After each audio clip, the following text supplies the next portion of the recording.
함께할 하나님 말씀, 우리 출애굽기 말씀입니다. 출애굽기 19장 5절로 6절 2절 말씀 보도록 하겠습니다. 우리 출애굽기 19장 5절로 6절 2절 말씀입니다.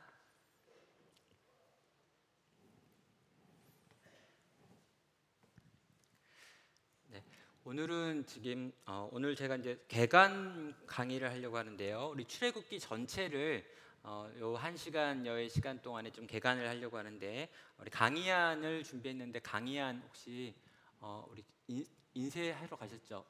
예. 그래서 아마 여기 계신 분들은 강의안 출력된 걸 받으시겠고요. 또 온라인상으로 예배하시는 분들도 강의안을 좀 보시면서 그 내용들을 보시면 되겠습니다. 네, 세상은 하나님의 무대다라고 해서 출애굽기 개간 메시지 나누도록 하겠습니다. 우리 출애굽기 19장 5절 6절 우리 다 함께 소리내서 읽도록 하겠습니다. 세계가 다 내게 속하였나니 우리가 내 말을 듣고 내 언약을 지키면 너희는 모든 민족 중에서 내 소유가 되겠고 너희가 내게 대하여 제사장 나라가 되며 거룩한 백성이 되리라. 너는 이 말을 이스라엘 자손에게 전할지어니라. 아멘. 네, 저희가 지금 매일 아침에 출애굽기 말씀 본문을 가지고 지금 큐티 말씀 묵상을 하고 있고요. 또 새벽 예배도 드리고 있습니다. 그래서 이 출애굽기라고 하는 책 전체를 어떻게 읽어야 되는지 오늘 짧은 시간을 통해 가지고 좀 압축을 해가지고요. 출애굽기를 바라보는 3가지 강조점이라고 하는 것으로 좀 메시지를 정리해 보도록 하겠습니다. 저는 한 문장으로요. 세상 모든 역사는 하나님께서 일하시는 무대다라고 하는 한 문장을 좀 여러분에게 이야기하는데요. 이 세상에서 일어나는 모든 것들이 하나님께서 이 세상 속에서 어떤 방식으로 일하는지를 보여주시는 이야기들이다라고 하는 관점으로 보는 겁니다. 특별히 출애굽기를 떠올리면은요, 우리는 이제 모세에 대한 이야기가 떠오르고요, 이 이집트의 왕자라고 했던 아주 오래된 애니메이션이 떠오르기도 하고, 거기서 들었던 홍해 이야기, 10가지 재앙들의 이야기, 또 장자가 죽는 과정에서 유월절 이야기 같은 아주 이렇게 역동적인 이야기들을 떠올립니다. 그래서 우리는 이 출애굽기의 주인공을 모세라고 생각을 하는 거죠. 그러나 절대 그렇지 않습니다. 우리가 출애굽기를 통해서 가장 주목해야 될 분은 이 모세라고 하는 인생을 사용하셔서 당신의 위대한 역사를 이루시는 하나님을 봐야 되는 거죠. 그래서 이 모든 세상이 하나님이 일하시는 무대고, 이 출애굽기라고 하는 이야기도 하나님께서 일하시는 이야기로 오늘 본문을 읽어야 하는 것입니다.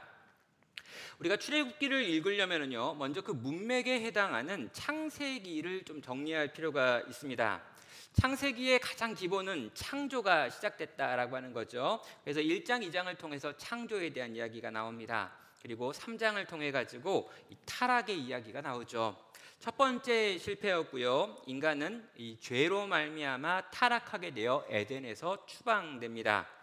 그런데 그렇게 추방된 이 인간들이요, 회개하고 돌이켜가지고 새로운 삶을 살았고 하나님의 말씀의 법을 잘 지켜 살 수 있었느냐라고 하면 그렇지 않고요, 반복되는 실패로 인하여 결국에 바벨탑 사건과 노아의 홍수라고 하는 사건들을 경험하게 되죠. 노아의 홍수가 있어서 한번 완전히 없어진 것 같았는데 노아를 통해서 하나님께서 건져주셨습니다. 그리고 이 노아의 후손들에 해당하는 사람들이 또 모여가지고 살았는데 결국에 바벨탑 사건이라고 하는 것으로 또 한 번 범죄하게 되는 거죠. 연거푸 3번이나 하나님의 뜻과 무관하게 악을 행했던 인간들의 모습과 실패들에 대한 이야기가 나옵니다. 그리고 그런 다음에 한 집안을 통해서 하나님께서 당신의 구원 계획을 시작하시는 이야기가 11장 후반부부터 나오죠. 바로 아브라함이라고 하는 인물과 그 집안의 사람들, 아브라함과 이삭과 야곱과 요셉의 이야기라고 하는 족장들의 이야기를 통해서 하나님께서 언약을 맺으시고 그 언약을 어떻게 지켜가시는지에 대한 이야기, 또 확장시켜가는 이야기가 창세기 후반부에 나오는 11장 후반부부터 50장까지 나왔던 내용인 것이죠. 자, 이 창세기를 마무리하면서 우리가 보게 되는 것은 이제 요셉으로 인해서 애굽으로 들어가게 된, 그래서 고센 지역이라고 하는 애굽의 한 지역에 정착하게 되는 아브라함의 후손들 70명이 과연 어떻게 될까라고 하는 질문을 하는 것으로 이 창세기 마지막 부분이 우리는 끝나게 됩니다. 자, 그렇듯 이 아브라함의 후손들이 분명히 약속의 땅이라고 불렀던 가나안에 갔다가 애굽으로 갔고 애굽의 고센 지역으로 들어갔습니다. 과연 그들은 어떻게 될까요? 아브라함에게 맺었던 하나님의 약속은 과연 어떻게 되는가라고 하는 질문을 가지고 보는 것이죠. 그래서 우리는요, 출애굽기에 들어가면서 창세기 마지막에 있었던 이 이야기와 연결해서 출애굽기를 읽어야 합니다. 자, 출애굽기에 들어가면은요, 오늘 본문을 읽는 방식으로는 세 가지 정도 강조점을 가지고 한번 읽어보려고 하는데요. 하나님께서 주권적으로 역사하신다라고 하는 걸 첫 번째 테마로, 두 번째 테마로 하나님께서 주권적으로 일하시되 그 일하시는 이유가 특별한 백성을 구원하시기 위함이다라고 하는 것으로 읽고요. 세 번째로 하나님께서 이렇게 특별한 백성을 주권적으로 구원하시는 이유는 자신의 영광을 위해서다라고 하는 이 세 가지 명제를 가지고 한번 이 본문 전체를 살펴보도록 하겠습니다. 첫 번째, 하나님께서 주권적으로 역사하신다라고 하는 부분을 좀 보면은요, 모세에 대해서 하나님께서 주도적으로 일하신다라고 하는 걸 보게 되고요, 또 바로에 대해서도 하나님이 주도적으로 일하신다라고 하는 것으로 나눠서 볼 수 있습니다. 먼저 1절과 2절을 보면요, 하나님께서 모세를 키우고 있습니다. 아브라함의 후손은 70명이었는데요 400년이 지난 다음에 장정만 60만이 되어 있는 것을 보게 되죠. 하나님의 약속이 지금 성취되고 있는 것입니다. 분명히 아브라함에게 너는 많은 후손들로 민족을 이루겠다라고 이야기했는데, 아브라함이 죽은 다음에 꽤 시간이 지났음에도 불구하고 이 아브라함의 후손들은 70여 명밖에 없었습니다. 그런데 이 70여 명의 가나안에 있던 이들을 애굽으로 보냈고 애굽의 고센이라고 하는 아주 분리된 지역, 격리된 지역에 넣었더니 거기서 그 고센의 풍요로운 땅에서 이스라엘 백성 아브라함의 후손들이 70명에서 60만, 장정만 60만이니까 200만이 넘는 사람으로 지금 확장되어 있다는 것이죠. 하나님께서 너의 자손이 하늘의 별과 같이 모래알같이 많아지겠다라고 하셨던 약속을 400년 만에 한 민족을 이루는 방식으로 지켜낸 것입니다. 자, 이런 이스라엘 백성을 보면서 방해하려는 바로가 나오고요, 이 바로를 이기는 하나님에 대한 이야기가 나오죠. 방해하는 애굽왕 바로, 또 히브리 산파와 모세의 부모의 불복종이라고 하는 사건이 나온 다음에 바로의 공주의 아들로 40년 동안 모세는 살게 됩니다. 자, 그리고 살인자가 되어서 광야로 쫓겨나고요, 40년간 목자로 사는 것으로 1절, 2절에 있는 말씀이 끝나죠. 또 3절부터 4절에 있는 내용을 보면요, 하나님께서 모세를 부르시는 내용이 나와 있습니다. 하나님 편에서 주도하셔서 떨기나무로 모세를 초청하고 계시죠. 그런 다음에 모세에게 이스라엘 백성을 구원할 것에 대하여 여러 차례 설득하여서 그를 구원자로 보내고 있는 이야기가 4절까지 나옵니다. 그런 다음에 5절부터 18절을 통해 가지고 하나님께서 자기 백성을 이끌어내는데 모세라고 하는 한 인물을 사용하고 있지요. 애굽으로 돌아가서 모세가 바로를 설득하고요, 10가지 재앙으로 애굽과 바로를 치십니다. 그리고 홍해를 가르고 지나가는 은혜를 체험하게 하고요, 승리의 노래를 부르며 3개월 만에 시내산에 도착하게 되는 이야기까지 하고 있죠. 또 시내산에 도착하는 과정 속에서 물과 만나와 메추라기를 채워주시고 아말렉으로부터 그를 보호하시는 사건도 나오고 있습니다. 자, 여기까지 내용을 보면은요, 5절부터 18절의 내용을 통해 가지고 하나님께서 이 모세라고 하는 인물을 사용하셔서 자기 백성을 구원하시는 내용도 나오는 거죠. 자, 정리하면 이렇게 정리할 수 있습니다. 이 모든 사건에서 하나님께서 모세를 통해, 모세를 사용하셔서 주권적으로 당신의 일을 행하고 계신다라고 하는 것을 보게 되는 것입니다. 14장 30절과 30절을 보면은요, 이렇게 말합니다. 그날에 여호와께서 이같이 이스라엘을 애굽 사람의 손에서 구원하심에 이스라엘이 바닷가에서 애굽 사람들이 죽어 있는 것을 보았더라. 이스라엘이 여호와께서 애굽 사람들에게 행하신 그 큰 능력을 보았으므로 백성이 여호와를 경외하며 여호와와 그의 종 모세를 믿었더라라고 말합니다. 그러니까 지금 모세가 무언가 하고 있는 것 같았고 실제로 홍해를 가르는 일, 그리고 홍해를 지나온 다음에 이 바로의 군대가 다 죽임당한 걸 보면서 모세가 그 일을 하는 것처럼 보이기는 했지만 이스라엘 백성들은요, 여호와를 경외하며 여호와와 모세를 믿었다라고 말하며 이 모세를 통해서 일하신 여호와 하나님을 볼 수밖에 없었다는 걸 말하고 있는 것입니다. 정리하면 이렇습니다. 모세를 하나님께서 주도적으로 사용하셔서 당신의 구원의 역사를 행하셨다는 거죠. 우리는 모세가 주인공이라고 생각하지만 모세가 주인공이 아니라 모세를 통해 모세와 함께 일했던 바로 그분이 계시다라고 지금 말하고 있는 것입니다. 또는 반대편에요, 바로라고 하는 인물이 등장하고 있습니다. 모세와 정반대편에서 악역을 담당하고 있죠. 이 바로를 보면은요, 우리가 이제 영화나 또 어떤 이제 그 애니메이션이나 이런 걸 보면 모세라고 하는 주인공을 더 선명하게 드러내기 위해서라도 바로라고 하는 인물을 좀 강하고 멋지고 대단한 사람으로 묘사할 필요가 있었던 것 같습니다. 그래서 람세스라고 하는 인물을 주로 여기 나오는 바로일 것이라고 생각을 하지만 많은 경우에 실제로 바로가 누구인지에 대해서는 계속 논의가 있습니다. 아무튼 정리하면은 뭐냐면은요, 이 바로라고 하는 인물은요, 하나님과 대적하여 지금 이 이스라엘 백성의 구원이라고 하는 걸 방해하는 존재로 지금 묘사되고 있는 존재이죠. 자, 이 바로라고 하는 것이 분명히 하나님 보시기에 악을 상징하는데요, 이 악이 어떻게 규정되고 있냐면 하나님께서 바로를 세웠다라고 하는 표현들이 나오면서 역시 하나님께서 이 일을 주관하고 계시고 바로도 그의 통제 가운데 있다라고 하는 걸 밝히고 있습니다. 1장 8절을 보면요, 요셉을 알지 못하는 새 왕이 등장했다라고 하는 표현이 나오는데요, 이 표현 되게 독특한 표현입니다. 새로운 왕조의 등장이죠.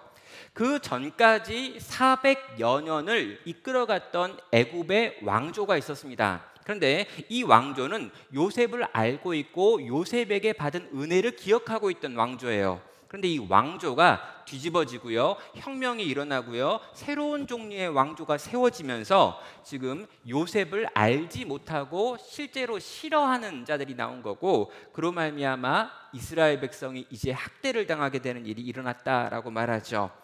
자, 그런데 그렇듯 요셉을 알지 못하는 왕조인데도 불구하고요, 내가 너를 세웠다라고 하는 표현으로 9장 6절에서 바로를 여호와가 세웠다라고 밝히고 있습니다. 자, 하나님께서 이방 왕도 세우신다는 것이고 실제로 하나님의 백성을 탄압하는 존재도 하나님이 세운다라고 하는 말을 하고 있는 거죠. 두 번째로요, 하나님께서 요 바로를 완악하게 만드시는 것도 행하고 있습니다. 굉장히 독특한 표현인데요, 4장 21절을 보면 이렇게 말합니다. 여호와께서 모세에게 이르시되 내가 애굽으로 돌아가거든 내가 내 손에 준 이적을 바로 앞에서 다 행하라. 그러나 내가 그의 마음을 완악하게 한즉 그가 백성을 보내주지 아니하리니 라고 말합니다. 여러분, 내가 그의 마음을 완악하게 하기 때문에 그가 백성들을 보내주지 않을 거다라고 말한다는 거죠. 하나님께서 친히 바로의 마음을 딱딱하게 굳어지게 만들어가지고 네가 설득을 하는데 그 설득에 반응하지 않게 만들 거다라고 하나님이 주도적으로 바로의 마음을 딱딱하게 한다라고 말하고 있습니다. 그럼 바로의 마음뿐만 아니라 바로의 신하들의 마음도 하나님께서 완악하게 만들죠. 10장 1절입니다. 바로뿐 아니라 그의 신하들까지도 라고 말하는데요, 내가 그의 마음과 그의 신하들의 마음을 완강하게 함은이라고 말하면서 하나님께서 바로만 딱딱하게 하는 게 아니라 이 애굽의 신하들까지 딱딱하게 해서 그 모두를 싸그리 하나님의 말씀에 불순종하게 만들고 이스라엘의 구원을 방해하는 존재로 지금 삼고 있다라고 밝히고 있는 것입니다. 하나님께서 의도를 가지고 주도적으로 지금 저들을 완악하게 만드셨다라고 밝히고 있는 거죠. 자, 그럼 우리는 질문이 있지요. 하나님께서 바로와 그 신하들의 마음을 완악하게 만드신 이유는 뭘까라고 하는 질문입니다. 지금 여기 이스라엘 백성이 있는데 이스라엘 백성을 계속해서 잘해주면 안 되는 겁니까? 그럼 400년 가까운 시간 동안 잘해줬고 별 문제가 없었다면 이후에도 계속 잘해주면 되는 거잖아요. 근데 왜 갑자기 하나님께서 요셉을 알지 못하는 왕조를 세우시고 그 왕조의 바로를 통해 가지고 이스라엘 백성을 심하게 핍박하게 만들고 핍박의 수준을 넘어서 남자아이들을 나일강에 집어 던지라 라고 하는 명령을 내릴 만큼 이렇게 완악하고 딱딱하고 굳어져서 하나님 백성을 공격하는 이유는 뭐냐라고 하는 질문을 해야 합니다. 왜 그런 걸까요? 제가 질문해도 여러분이 대답하지 않는다는 걸 전 너무 잘 알고 있기 때문에 여러분이 다 대답했다는 걸 알고 제 마음으로 정답을 이야기하겠습니다. 여러분, 만약에 이스라엘 백성들이요 이 애굽의 풍요로운 땅 고센 지역에서 이제까지처럼 행복하게 살고 있다면, 그럼 바로가 아무런 핍박도 하지 않고 애굽이 어떠한 종류의 어려움도 주지 않는다면 이스라엘 백성이 하는 선택은 뭘까요? 여러분, 계속 거기 그냥 잘 사는 겁니다. 여러분, 계속 거기 그냥 잘 사는 게 제일 행복한 일이기 때문이죠. 그래서 어떤 일이 벌어집니까? 여러분, 요셉을 알지 못하는 왕이 나타나야 합니다. 그리고 그 왕에 의하여 핍박이 임해야 합니다. 그런데 대충 참고 견딜 만한 종류의 핍박이 아니라 정말 죽을 것 같다라고 하는 생각이 들어서 정말 탈출해야지, 이제 여기 나가야지라고 하는 생각을 하게 만들 만큼 달달 볶지 않으면 여러분, 절대로 이스라엘이 이 애굽 고센 땅을 떠나서 가나안 땅으로 갈 생각을 하지 못한다는 거죠. 하나님께서는 분명히 아브라함에게 창세기 15장에서 언약을 하시면서 너의 후손들이 어느 땐가 돌아올 건데 430년이 지나면 돌아오리라, 400년이 지난 다음에 돌아오게 하겠다라고 하는 약속을 했습니다. 그리고 그 약속의 때가 이미 된 거죠. 그렇다면 이제 그들은 돌아와야 되는데 가만히 놔두면 결코 돌아오지 않을 것을 알고 계셨기 때문에 하나님께서 바로의 마음을 완악하게 해가지고 이들을 핍박하고 또 이들을 핍박하는 와중에서 돌려보내지 않겠다고 끝까지 붙들게 만들어서 다시 돌아가지 못하게 만드시는 일을 지금 행하고 있는 것입니다. 성도 여러분, 우린 기억할 필요가 있습니다. 아주 악한 놈이 있는데 이 악한 자와 악한 세력이 하나님의 백성을 아주 심하게 공격할 수 있습니다. 그런데 하나님이 이걸 모르셔서 못 막는 게 아니고요, 하나님이 힘이 없어서 못 막는 게 아니고요, 하나님께서 이런 세력이 이런 방식으로 일하도록 허용하셨다는 거예요. 그리고 이렇게 허용된 악이 하나님의 백성들을 공격하는 것을 통해서 하나님께서 뜻하고 계획하신 바가 있는 겁니다. 그래서 이 바로 역시 하나님의 주권 안에 있고 하나님의 손에 의하여 움직여지고 있다라고 하는 것을 우리는 기억할 필요가 있죠. 결국 이 바로가 어떻게 됩니까? 하나님께서 이 바로를 패배하게 만드시죠. 14장 4절은 말합니다. 바로와 그의 신하들의 마음을 완악하게 해서, 14장 4절과 17절을 보면은요, 홍해 가운데 난 이스라엘 백성이 지나간 길 속으로 다 들어가게 만듭니다. 여러분, 이스라엘 백성이 지금 홍해 사이에 난 길을 걸어가고 있다는 걸 바로와 그 군대가 알고 있어요. 기적이 일어났고 놀라운 신의 역사가 일어나서 얼마 전까지 있었던 그 바다가 지금 없어진 것 같아 보이고 그 바다 사이로 이스라엘 백성이 걸어가는 뒷모습을 봅니다. 그러면은요, 이 정도로 신이 일하고 있으면 우리는 따라 들어가면 안 된다라고 하는 것이 상식적인 판단이죠. 그런데 하나님께서는 그들의 마음을 완악하게 만들어서 모두가 다 그 바닷속으로 들어오게 만들었습니다. 그리고 하나님께서 한순간에 이스라엘 백성이 다 지나간 다음에 그 바다를 놓으셔서 바다가 쏟아져서 그들 모두를 죽이게 되지요. 하나님께서 그 적대적인 세력들을 한순간에 멸망시키는 모습을 우리는 홍해 속에서 보게 되는 것입니다. 하나님께서는 악인의 죄와 심지어 악인이 하고 있는 행동들마저도 당신의 거대한 계획의 도구로 사용하실 수 있으십니다. 그러나 그 악인과 그 악에 대해서는 반드시 심판하시고 결국 그들을 멸망시키는 분이시다라고 하는 것도 홍해는 우리에게 보여주는 것이죠. 정리하면 이렇습니다. 이 모든 사건에서 하나님께서는 바로를 통해 주권적으로 지금도 일하고 계신다라고 하는 것을 보여주는 거죠. 자, 첫 번째 문장에 대해서 정리해 보겠습니다. 하나님께서는 수동적인 분이 아니라 주권적인 분이시다, 주도적인 분이시다라고 하는 것을 이 출애굽기를 읽으시면서 여러분 계속해서 떠올리시길 바랍니다. 모세가 주인공이 아니고 바로가 주인공이 아니고 이스라엘 백성이 주인공도 아니고 여호와 하나님 당신께서 홀로 이 주인공이 되셔서 이 모든 이야기들을 지금 진행하고 계신 것이죠. 여러분, 이건 우리의 삶 가운데도 동일하게 적용할 수 있습니다. 하나님께서 모든 것의 주권자이십니다. 이 세상에서 돌아가고 있는 모든 것들이 하나님의 손 아래에 있습니다. 여러분, 우리 개인이 경험하고 있는 여러 가지 사건들도 그분의 손 안에 있고요. 이 나라가 경험하는 일들도 또 이 세상이 경험하고 있는 일들, 이 우주가 경험하는 모든 것들도 하나님의 거대한 주권 속에서 진행되고 있다는 거죠. 그래서 우리는 이 모든 것을 진행하고 계신 이가 가지고 계신 그 선하신 뜻대로 이 모든 것을 진행할 것을 바라보며 두려움과 떨림으로 살아가는 것이 아니라 그분을 향한 신뢰로 하루하루를 우리 앞에 보이는 또 경험하게 되는 현실을 통과하는 사람들이어야 한다라고 말씀하는 것입니다.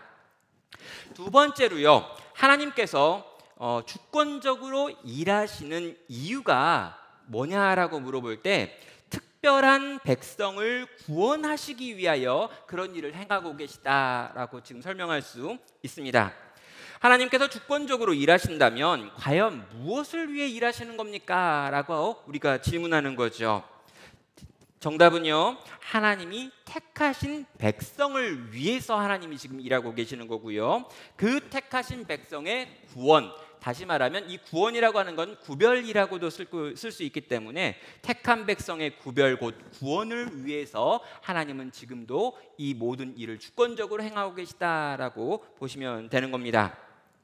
여러분, 1장부터 18장까지에 있는 내용을 보면요, 자기 백성과 애굽인들을 구별하고 계시는 하나님을 보게 됩니다. 파리 재앙과 가축이 죽는 재앙과 우박 재앙이 있습니다. 그런데요, 계속해서 하나님은 구별하고 계십니다. 파리 재앙에서 내 백성과 너의 백성 사이를 구별하겠다라고 바로에게 선언을 했고요. 또 가축이 죽는 장면에서 이스라엘의 가축과 애굽의 가축을 구별하겠다라고 말씀했고요. 우박 재앙이 임할 때는 이스라엘 자손이 있는 그곳 고센 땅에는 우박이 없더라라고 말하며 10가지 재앙이 임하는데 그 재앙들 중에 많은 것은 고센에 임하지 않았고 이스라엘 백성에게 임하지 않았다라고 하는 걸 강조하고 있습니다. 그리고 마지막 재앙, 이 10번째 재앙 같은 경우에는요, 애굽 사람과 이스라엘 사리를 구별하는 줄을 너희가 알리라라고 말하면서 이스라엘 백성들을 향해서 유월절 어린 양의 피로 문의 위와 아래와 옆을 바르라고 이야기한 다음에 그 안에 들어가 있는 자들을 이스라엘 백성으로 구별하고요, 그런 피가 없는 자들을 애굽인으로 구별하면서 이 구별을 통해 가지고 너희가 다른 존재다라고 하는 것을 알게 하겠다라고 밝히고 있습니다. 하나님께서는 자기 백성과 애굽 사람들을 철저하게 구별하고 있다라고 하는 것을 보게 되는 거죠. 자, 1장부터 18장을 통해서 애굽 사람들과 자기 백성을 구별했다면요, 19장부터 40장까지의 내용, 그러니까 애굽에서 나온 이후부터 40장까지의 내용을 보면 하나님께서 자기 백성과 땅에 있는 모든 백성들을 지금 구별하고 있는 것들을 보게 됩니다. 세 가지 정도로 구별하고 있는데요. 첫째는요, 자기 백성에게 율법과 언약을 허락하시는 방식으로 그들에게 새로운 법을 주시는 방식으로 그들과 구별하고 있고요. 세상과 너희는 다르다라고 이야기를 하고 있고요. 너희에게 거룩한 순종의 의무가 있다라고 말하면서 그 순종을 가르치고 너희가 이렇게 순종해야지만 내 백성이고 다른 백성들, 그 이방에게는 순종을 요구하지 않는 방식으로 구별하고 있고요. 마지막으로는 내가 너희와 함께 한다라고 하는 것을 이 시내 산에서 임재하셨던 그 하나님께서 이스라엘 백성과 함께 머무시기를 원하면서 성막을 짓는 방법을 가르쳐 주시는 방식으로 이제 너희와 나 사이에 성막이 있고 이 성막을 중심으로 내가 너희 안에 있다, 임재하겠다라는 방식으로 세상과 너희는 다르다라고 하는 걸 가르치고 있는 겁니다. 첫 번째로요, 율법과 언약을 허락하셨다라고 말하죠. 십계명을 주었고 율법을 주었고 언약을 맺고 있죠. 여러분, 이 십계명과 율법과 언약의 내용들을 살펴보면요, 하나님의 성품이 반영되어 있습니다. 그래서 이 법들을 가지고 이 법을 지키기 위해 살면 어떻게 변화되냐면 하나님의 성품을 세상 가운데 드러내고 보여주는 반사체로 이 세상을 살게 된다는 거죠. 세상 사람들과 다른 종류의 삶의 방식을 살 수밖에 없게 만드는 새로운 종류의 법을 내가 너희에게 준다라고 이야기하면서 세상과 구별을 말합니다. 또 거룩한 순종에 대한 이야기를 하고 계시죠. 살인과 주술과 수간과 우상 숭배와 안식일을 준수하는 법들을 이야기하면서 이 출애굽기가 강조하는 이 5가지 법에 대해서 너희가 이 죄를 짓지 말 것에 대하여 아주 강력하게 명령하고 있습니다. 그리고 그들이 금송아지에게 절하는 우상을 숭배하는 죄를 지었을 때 하나님께서 아주 크게 분노하는 걸 보여주죠. 그럼 열방은요, 여러 가지 종류의 신들을 섬겼습니다. 여러분, 다신교가 대부분이었고요, 애굽도 다신교고 가나안 땅도 다신교였기 때문에 실제로 다른 신들을 섬겼던 자들은요, 우리가 송아지 신을 하나 더 섬긴다고 해서 별로 분노하고 화내는 신이 아니에요. 그런데 여호와 하나님은요, 송아지 앞에 무릎 꿇었던 이스라엘 백성들을 보면서 불같이 분노했고 이 분노가 모세의 행동을 통해서도 드러났죠. 여러분, 이스라엘 백성을 향해서 하나님께서 원하시는 건 뭐냐면 결혼 관계였습니다.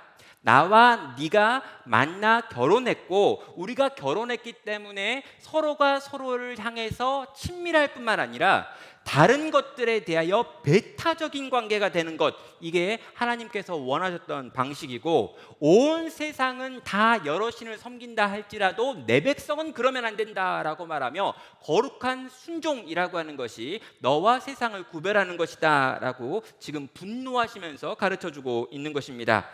내가 한 명령대로 내가 너희에게 준 이것들에 대하여 지키고 행하며 나와 특별한 관계 가운데 있기를 지금 원하고 계신 거죠. 마지막으로요, 하나님의 특별한 임재를 이야기하죠. 이 부분이 굉장히 중요한 부분인데요, 여러분, 금송아지 사건 때문에요, 하나님께서 이스라엘 백성을 떠나시겠다라고 말씀하신 데가 있습니다. 그래서요, 내가 천사를 너에게 보내줄게. 너네끼리 그냥 가. 너네가 갈 때 천사 보고 지켜달라고 할 테니까 나 없이 그냥 가는 게 낫겠다. 또 이런 일이 벌어지면 내가 화가 나가지고 너네를 다 죽여버릴지도 몰라 라고 하나님이 이야기하면서 천사들이랑 같이 가라고 이야기합니다. 그랬더니 이 상황에 대하여 모세가 하는 대답이 있는데요, 모세가 이렇게 이야기합니다. 33장 15절입니다. 모세가 여호와께 아뢰되 주께서 친히 가지 아니하려 하시려거든 우리가 이곳에 올려 보내지 마옵소서. 나와 주의 백성이 주의 목전에 은총을 입은 줄을 무엇으로 알리이까? 주께서 우리와 함께 하심으로 나와 주의 백성을 천하 만민 중에 구별하심이 아니니까 라고 말하면서 절대로 우리는 하나님 없이 가지 않겠습니다 라고 하는 모세의 대답이 나와 있습니다. 모세가 정말 듣고 싶었던 말이 이 말이었던 거죠.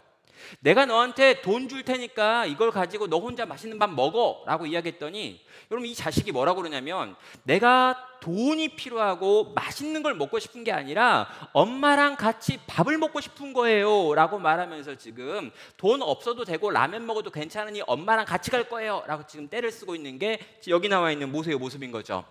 지금 모세가 뭘 말하는 거냐면 이 백성, 이 이스라엘이 세상의 다른 존재들과 차이점이 무엇입니까? 우리에게는 여호와 하나님의 임재가 있고 그들에게는 여호와 하나님의 임재가 없다는 게 차이가 아닙니까? 그래서 저는 절대로 하나님 없이 올라가지 않겠습니다 라고 지금 대답을 하고 있는 겁니다.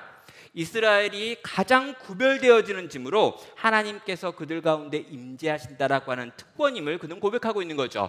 그리고 그 특권이 어떻게 나타납니까? 성막에서 나타납니다. 여호와 하나님이 이스라엘 백성과 함께 돌아다니는 거죠. 거대한 신전을 만들어 놓고 그 신전에 멈춰 계시는 하나님이 아니라 성막이라고 하는 움직일 수 있는 이동 가능한 천막을 만들어 놓고 이스라엘이 어디로 가든지 여호와 하나님도 함께 다니겠다라고 말씀하시며 이 성막을 만드는 법을 알려주시는 하나님과 그것에 대하여 순종하여 그것을 만들어내는 이야기가 창세기 후반부의 가장 중요한 이야기, 출애굽기 후반부의 가장 중대한 이야기가 되는 이유가 바로 이것입니다. 그래서 여러분, 이 출애굽기가 40장에서 끝나는데요. 여러분, 이 40장이 끝날 때 마지막에 이 성막이 완성되어지고 이 성막에 여호와 하나님의 임재의 구름이 가득했다라고 하는 걸로 끝나는 게 바로 이것 때문이죠. 이것들을 정리하면 이렇게 정리할 수 있겠습니다. 하나님께서 우리가 세상과 다른 존재가 되기를 원하신다. 하나님께서 우리가 하나님의 성품을 반사하는 존재가 되길 원하신다. 하나님의 임재를 누리고 있는 우리는 하나님의 백성으로서의 세상과의 차이점, 이 차별을 보이고 드러내야 한다라고 요약이 되는 겁니다. 하나님께서는 우리가 세상과 다른 특별한 백성을 만들기 위해서, 되게 하기 위하여 주권적으로 우리를 구원하셨다라고 두 번째 이야기도 정리할 수 있겠죠. 첫 번째 무슨 이야기했습니까? 하나님께서 주도적으로 모든 일을 행하신다라고 이야기했고요. 하나님께서 주도적으로 일을 행하시는 이유는 하나님의 백성인 우리가 구별되어지도록 하기 위하여 그 일을 행했다라고 지금 이야기했습니다. 마지막 세 번째로요, 하나님께서는 이 모든 일을 왜 하셨는가라고 물어보면 자기 자신의 영광을 위하여, 그 이름을 위하여 이 모든 일을 행하셨다라고 하는 것도 출애굽기는 보여줍니다. 하나님께서 당신의 백성을 구별시키기 위하여 구원하시는 주권적인 역사를 행하신 이유가 뭡니까? 라고 말하면요, 당신의 영광 때문이다라고 지금 본문은 이야기하는 거죠. 여러분, 우리가 오해하는 분들이 종종 있습니다. 하나님께서 우리의 행복을 위하여 존재하시는 분이라고 생각하셨다면 여러분, 착각이고 오해이죠. 여러분, 우리가 뭔가 필요한 게 많은데, 우리가 지금 여러 가지 어려운 게 있는데 이것들을 채워주고 이것들을 도와주고 이것들을 챙겨주는 신이라고 하는 이 램프 안에 있는 지니처럼 하나님을 생각한다면 틀렸다는 것입니다. 여러분, 우리가 하나님을 위해 존재하지 하나님이 우리를 위해 존재하는 게 아니라는 거죠. 여러분, 이 땅에서 하나님께서 우리를 위하여 무언가 일하고 계십니다. 우리의 구원을 위하여 하나님이 일하고 계세요. 그래서 우리의 구원을 위하여 하나님이 일하시니까 하나님이 나를 위해 일하고 내 행복을 위해 존재한다라고 생각하시면 안 됩니다. 그럼 고양이를 키우시는 분들은 자기 스스로를 집사라고 부른다고 하더라고요. 혹 아시나요, 여러분? 고양이를 키우는 분들은 자기를 집사라고 이야기합니다. 근데 여러분, 우리가 고양이한테 맛있는 걸 주는 이유는요, 고양이를 섬기는 게 아니라 고양이를 키우면서 내가 누리는 기쁨과 즐거움이 있기 때문에 고양이한테 잘해주는 거죠. 여러분, 하나님이요, 우리를 위하여 무언가를 하고 있는데 그 이유는 하나님 자신의 영광을 위해서 하고 있다라고 하는 걸 이 출애굽기는요, 끊임없이 우리에게 강조하고 있습니다. 한번 이 출애굽의 사건은 도대체 왜 일어난 걸까라고 물어봐야죠. 하나님께서 이스라엘 백성을 이끌어내라고 명령하고 계시는데요, 이 명령의 이유가 이스라엘에게 애굽에게 6장과 7장을 통해서 이렇게 설명되고 있습니다. 6장 7절입니다. 너희는 내 백성으로 삼고 나는 너희의 하나님이 되리니 나는 애굽 사람의 무거운 짐 밑에서 너희를 빼낸 너희의 하나님 여호와인 줄 너희가 알지니라고 말합니다. 그러니까 지금 뭘 이야기하냐면요, 내가 너희를 구원할 텐데 내가 그렇게 구원하는 이유는 내가 누구인 줄 너희가 알게 하기 위함이다 라고 지금 밝히는 거예요. 또 바로에게 이야기할 때 이렇게 합니다. 7장 4절을 보면은요, 바로가 너희 말을 듣지 아니할 터인즉 내가 내 손을 애굽에 뻗쳐 여러 큰 심판을 내리고 내 군대 내 백성 이스라엘 자손을 그 땅에서 인도하여 낼지라. 내가 내 손을 애굽 위에 펴서 이스라엘 자손을 그 땅에서 인도하여 낼 때에야 애굽 사람이 나를 여호와인 줄 알리라 하시매라고 말하죠. 그러니까 애굽 사람들한테 내가 여호와다라고 하는 걸 알리기 위해서 내가 너를 구축하겠다는 거죠. 여러분, 여호와를 알리고 여호와를 알게 만들기 위해서 내가 이 모든 출애굽의 역사를 행하겠다라고 곳곳에서 밝히고 있는 겁니다. 또 10가지 재앙을 내리고 있는데요, 이 10가지 재앙들에 대해서 거의 매번 붙어있는 말 중에 하나가 바로 이런 표현입니다. 9장 15절만 보면은요, 내가 손을 펴서 돌림병으로 너와 내 백성을 쳤더라면 내가 세상에서 끊어졌을 것이나 내가 너를 세웠음은 나의 능력을 내게 보이고 내 이름을 온 천하에 전파되게 하려 하였습니다 라고 말하죠. 뭘 이야기합니까? 그 돌림병으로 내가 너네를 다 쳐버렸다면 세상에서 너희가 하나도 없을 터인데, 내가 너희를 그렇게 치지 않았던 이유가 있는데 내 능력을 보여주고 내 이름을 이 세상에 있는 모든 자들에게 전파시키려고 하는 목적으로 내가 너희를 죽이지 않고 살렸다라고 하는 말도 하고 있는 겁니다. 또 여러분, 홍해를 가르셨던 하나님의 위대한 역사의 장면이 있습니다. 근데 이 홍해를 가르신 다음에 하는 이야기를 보면은요, 14장 30절입니다. 그날에 여호와께서 이같이 이스라엘을 애굽 사람의 손에서 구원하심에 이스라엘이 바닷가에서 애굽 사람들이 죽어 있는 것을 보았더라. 이스라엘이 여호와께서 애굽 사람들에게 행하신 그 큰 능력을 보았으므로 백성이 여호와를 경외하며 여호와와 그의 종 모세를 믿었더라라고 말하죠.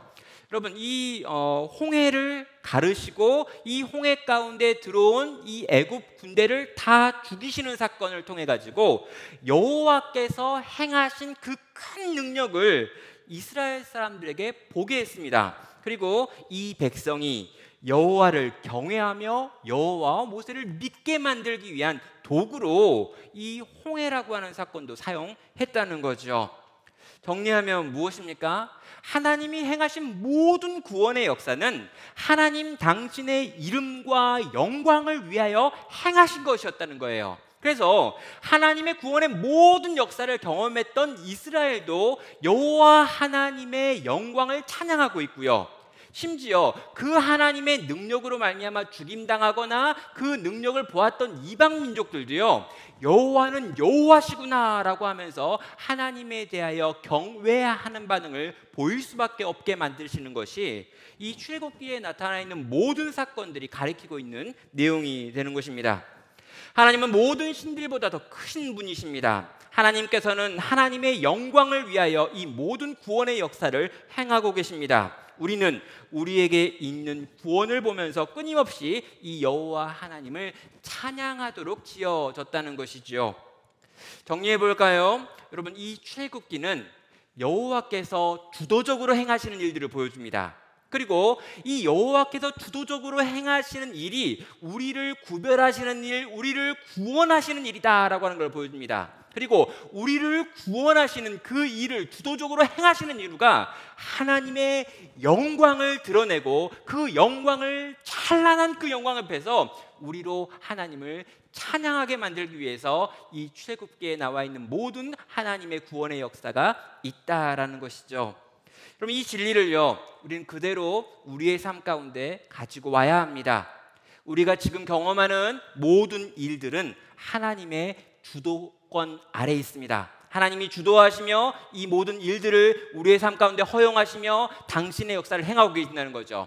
그리고 여러분, 이 모든 역사는요, 우리를 구별하시고 구원하시고 점점 더 성도답게 만들어내시기 위한 도구로 우리에게 주어진 겁니다. 이 모든 상황 속에서 우리는 하나님을 더 많이 배울 거고요, 이 모든 상황 속에서 세상과 다른 내가 누군지, 또 어떻게 살아야 되는지, 무엇을 하나님이 원하고 바라시는지를 배우고 깨달아가며 점점 구별된 사람이 되어야 되는 거죠. 그리고 결론은 무엇입니까? 이 모든 나를 구원하시는 하나님의 위대한 역사를 경험하고 누리면서 이 일을 행하시는 여호와 하나님을 찬양하고 높여드리고 그의 이름을 위하여 우리의 목소리와 우리의 삶 전체로 그분을 예배하는 인생이 되는 것입니다.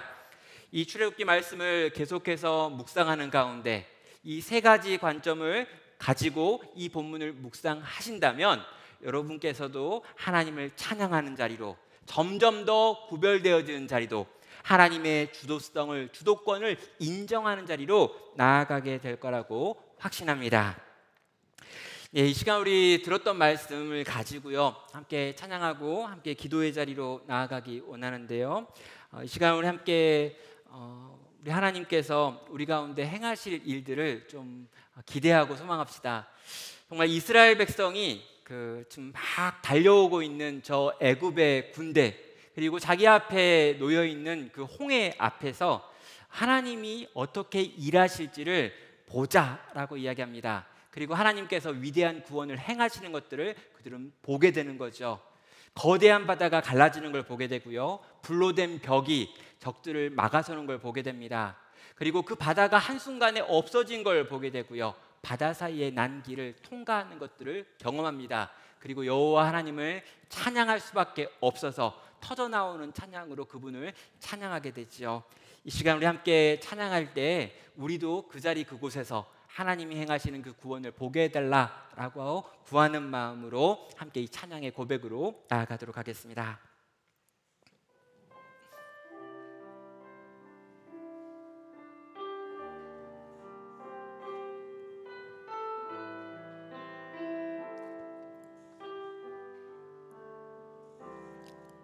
보라, 너희는 두려워 말고 보라,